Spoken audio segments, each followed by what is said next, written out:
Gabrichi warra kenaan argu gaaf dukkanaatu isaa ifa baga nagaan nutti chaatanii ijoollee biyyaa rifa.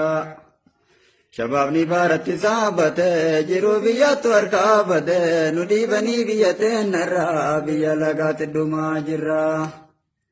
Oromiyaa haragaaddisaa booduma keetti nu yaachisa kaase nurraa yerabbii jalee kennuma diina nu nyaachisa.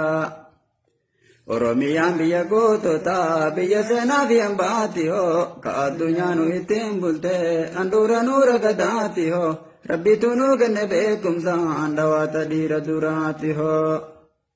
Dhugaan bakkee hin wallaalini dhartimoota irra naanini farjidootaan biyyan faalini kaase nurraa nutti ilaalini. Gootota meeqa bakkee jira kasaba fiitittiin kaanfanne isa haqaaf jawwaraa jiru akka hamtuun duran dhaabanne akkaaf biyyoota nanuu galchi yaa rabbi yoo sirra kaayanne.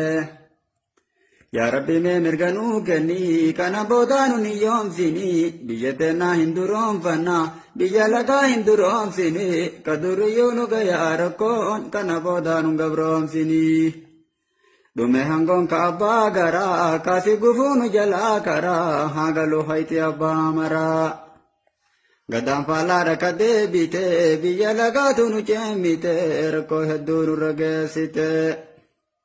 Kana booda murannoo cimaa ka ofirraa darbinuu gowwaa ijoollee biyya sheekuu sen umriin kan keessa namaa nagoo kananii isinii fawwaa.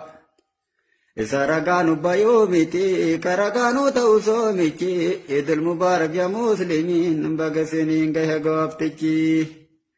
Moominaaf moomintitti maraa imaanaa fi taqwaa sii kenne rabbii qalbii haasi leenjisu hunduma keenya walii galaan guutuu waggaa hanu deebisu.